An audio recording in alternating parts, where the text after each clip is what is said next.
ଦେଖ ତ ଅତି ଦୁଃଖ ପରିତାପର ବିଷୟ ଅଛି ସମଗ୍ର ପୃଥିବୀରେ ଯେଉଁ ପରିସ୍ଥିତି ଜରୁରୀକାଳୀନ ପରିସ୍ଥିତି ହେଇଛି ସେ ପରିପ୍ରେକ୍ଷୀରେ ଆମ ଓଡ଼ିଶା ସରକାର ମଧ୍ୟ ବିଭିନ୍ନ ବିଭାଗକୁ ଆଲର୍ଟ କରିଛନ୍ତି। ମାନ୍ୟବର ମୁଖ୍ୟମନ୍ତ୍ରୀଙ୍କର ନିର୍ଦ୍ଦେଶ କ୍ରମେ ରାଜ୍ୟର ମୁଖ୍ୟ ଶାସନ ସଚିବ ପ୍ରତ୍ୟେକ ବିଭାଗର ମୁଖ୍ୟ ଶାସନ ସଚିବମାନଙ୍କୁ ଡକାଯାଇଥିଲା।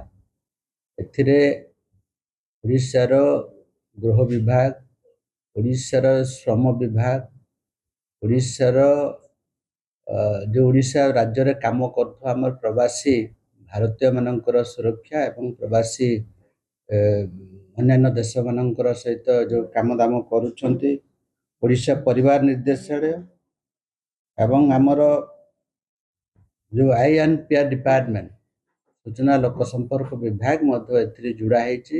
24 ଘଣ୍ଟା ନିରୀକ୍ଷଣ କରିବା ପାଇଁ ନିର୍ଦ୍ଦେଶ ଦିଆହେଇଛି। ଏଥିରେ ଆମର ଓଡ଼ିଶା ସରକାର ଏକ 24 ଘଣ୍ଟିଆ ଟୋଲ୍ ଫ୍ରି ନମ୍ବର 80046342 ଏବଂ ହ୍ୱାଟ୍ସଆପ୍ ନମ୍ବର ବି ଜାରି କରିଛନ୍ତି 971543090571 ଜାରି କରାହେଇଛି। ଆମ ଶ୍ରମ ବିଭାଗ ମଧ୍ୟ 24 ଘଣ୍ଟା ନିରୀକ୍ଷଣ ରଖୁଛନ୍ତି। ଆମର ଯେଉଁ ପ୍ରୋଟେକ୍ଟର ଅଫ୍ ଇମିଗ୍ରାଣ୍ଟସ୍ ମିଳିତ ଭାବରେ ଭାରତ ସରକାରଙ୍କର ଗୃହ ବିଭାଗ, ଭାରତ ସରକାରଙ୍କର ବୈଦେଶିକ ବିଭାଗ ସହିତ ଯୋଗାଯୋଗ କରିକି ପ୍ରବାସୀ ଓଡ଼ିଆମାନଙ୍କୁ ଆମେ କେମିତି ସୁରକ୍ଷାରେ ନେଇ ଆସିବା ସେ ଦିଗରେ ଆମର ମାନ୍ୟବର ମୁଖ୍ୟମନ୍ତ୍ରୀ, ଭାରତ ସରକାରଙ୍କର ଗୃହ ବିଭାଗ ଏବଂ ଅନ୍ୟାନ୍ୟ ଯେତେ ସବୁ ଆମର ଏ ବିଷୟରେ କାମ କରୁଥିବା ଆମର ଓଡ଼ିଶା ପରିବାର ସ୍ୱତନ୍ତ୍ର କାର୍ଯ୍ୟରତ ଅଧିକାରୀ ଶ୍ରୀ ପ୍ରତୀଶ ପଣ୍ଡା ନୋଡାଲ ଅଧିକାରୀ ଭାବେ ମଧ୍ୟ ସୂଚନା ସହାୟତା ପାଇଁ କାର୍ଯ୍ୟରତ ଅଛନ୍ତି। ତାର ଦୂରଭାଷ ନମ୍ବର ବି ଦିଆହେଇଛି, ତାଙ୍କର ନମ୍ବର ବି ମଧ୍ୟ ମୋବାଇଲ ନମ୍ବର ଏଥିରେ ଦିଆହେଇଛି।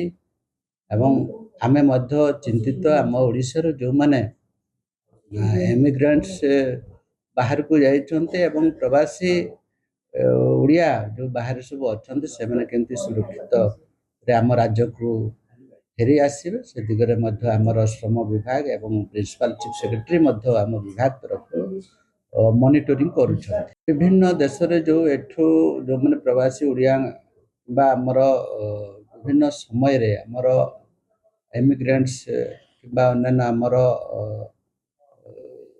ଟୁରିଜିମ୍ ନାଁରେ ସବୁ ଶ୍ରମିକ ଭାଇମାନେ ସବୁ ଯାଉଛନ୍ତି ବାହାର ଦେଶକୁ, ତାଙ୍କର ବର୍ତ୍ତମାନ ସୁଦ୍ଧା ଆମର ସେଭଳିଆ ସଂଖ୍ୟା ତ ଆସିନି। ଶ୍ରମ ବିଭାଗ ତାକୁ ମନିଟରିଂ କରୁଛି। ମୁଁ ମଧ୍ୟ ଲେବର କମିଶନରକୁ କହିଛି ଏ ଦିଗରେ ନିରୀକ୍ଷଣ କରିକି ଭାରତ ସରକାରଙ୍କ ସହିତ ଯୋଗାଯୋଗ କରିକି କେଉଁ ଦେଶରେ କେତେ ପଶିଛନ୍ତି ଏ ଦିଗରେ ଆମର ବିଭାଗ ପରବର୍ତ୍ତୀ ସମୟରେ ଆପଣମାନଙ୍କୁ ତଥ୍ୟ ଦେବ।